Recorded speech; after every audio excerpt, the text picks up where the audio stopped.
Coyotes were once associated with open deserts, remote grasslands, and the rugged western wilderness of America. Now they're silently slipping through the suburbs, adapting remarkably well to a world dominated by humans. From Seattle's outskirts to Miami neighborhoods, coyotes have infiltrated places once considered safe from wild predators. Many Americans have no idea coyotes live just blocks away until they spot one at dusk. Their golden eyes and cautious strides are becoming a regular, eerie sight in modern suburban settings. This growing phenomenon isn't a fluke. It's a powerful example of nature adapting in unexpected and unsettling ways. Unlike many large predators that declined under human pressure, coyotes expanded their territory across the entire country. They've filled ecological gaps left by wolves, mountain lions, and bears driven out by development and fear. One of their greatest strengths is versatility. They can survive on a stunning range of available resources.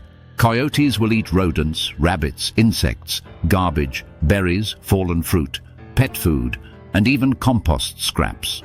They don't need pristine forests or wide-ranging wilderness to thrive. They only need opportunity and cover. Vacant lots, storm drains, golf courses, and backyard fences offer enough shelter to support urban coyote life. These predators now live in virtually every U.S. state and most major metropolitan areas coast to coast. In Chicago, GPS collars have tracked coyotes navigating alleyways and highways with near uncanny precision. Some even learned how to wait at crosswalks, watching traffic lights before crossing intersections at night. They rest during the day in bushes, culverts, or under decks, and emerge after dusk to hunt. These urban coyotes often appear healthier than rural ones due to constant food access and fewer natural threats. Human development unintentionally created perfect habitats, patchy, varied environments full of easy prey and little predator competition. And while humans shape these landscapes, they rarely recognize how deeply coyotes have become embedded within them. Even in places with heavy traffic and dense housing, coyotes maintain wide territories and well-defined routes. They use train tracks, greenbelts, and drainage systems like natural highways to move between neighborhoods undetected. Despite increased sightings, most urban residents rarely notice coyotes unless they're specifically watching for signs of them. This invisibility is a survival strategy. They avoid direct contact with people unless they become dangerously habituated. Habituation occurs when coyotes lose fear of humans after repeated exposure without consequence or negative reinforcement. Feeding coyotes, whether intentionally or through unsecured trash, encourages bolder behavior that often leads to human conflict. In some areas, this includes coyotes approaching children, chasing joggers, or snatching small pets from backyards. While attacks on humans remain extremely rare, they've increased slightly in places where coyotes are frequently fed. Wildlife officials stress that feeding coyotes even once can lead to long-term behavioral shifts and danger. Once bold, a coyote may start testing boundaries, prowling near porches or stalking fenced yards silently. This brings them into closer proximity with pets, which are often viewed as prey, not companions. Small dogs left outside unsupervised even for a few minutes are particularly vulnerable to a hunting coyote. Cats, especially outdoor roamers, face even greater risks and are often preyed upon in suburban territories. In response, some neighborhoods have adopted public education campaigns emphasizing safety, deterrence, and responsible pet ownership.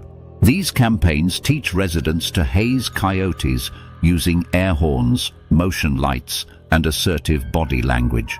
The goal isn't cruelty, it's conditioning coyotes to avoid humans and see people as unpredictable and unpleasant. Relocation is discouraged because coyotes often return or die trying, and new coyotes fill empty territories fast. Killing coyotes also creates temporary relief. At best, survivors reproduce more quickly to fill the population void. This biological response, called compensatory reproduction, allows coyote populations to bounce back faster than many expect. Therefore, coexistence rooted in awareness, respect, and deterrence remains the most effective long-term management approach available. Meanwhile, ecologists are studying coyotes as models for urban wildlife adaptability and predator-prey balance in modern ecosystems. Their impact on rodent populations helps control diseases and reduce crop damage in both cities and farms.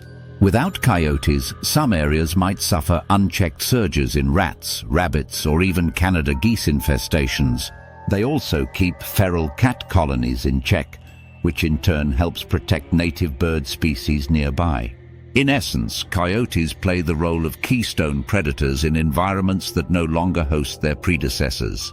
Yet the question remains, are they beneficial neighborhood visitors or dangerous intruders that need stricter control? The answer is complex, as each community's ecology, layout, and human tolerance varies dramatically across regions. In some areas, residents welcome coyotes as reminders of nature's resilience and local biodiversity. In others, rising fears and pet losses spark demands for lethal control and strict wildlife enforcement. This tension reflects a larger societal struggle: how to balance urban growth with the wildness it displaces. As more green spaces become housing developments, displaced animals will increasingly show up where people live. Coyotes are just the beginning. Other species like bobcats, black bears, and even mountain lions are adapting. We're entering a new era where cities and suburbs may become hybrid ecosystems, teeming with hidden wildlife. For wildlife biologists, coyotes offer a window into how predators might coexist with humanity moving forward. For the average resident, they present a challenge learning to recognize wildness even in familiar surroundings. Instead of imagining nature as separate, we now see it encroaching, adapting, and quietly coexisting among us. Our gardens, alleys, and parks have become silent battlegrounds of adaptation, strategy, and evolutionary innovation.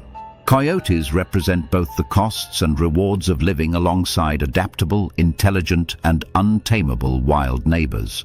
Their howls may unsettle us at night, but their presence tells a much deeper, evolving story. They are not invaders, but survivors navigating human worlds with instincts that have spanned millennia. As urban sprawl continues, the line between wild and domestic will only blur further and faster. It is now up to communities to choose: do we fear the coyote or learn from it? Because this animal has no intention of leaving, and the suburbs have become part of its range. Coyotes are the ultimate urban predator, stealthy, clever, and perfectly suited to this new American frontier. And every time we see one trot across a lawn or hear a distant yip at night, we're reminded that no matter how modern our cities become, the wild still finds a way in.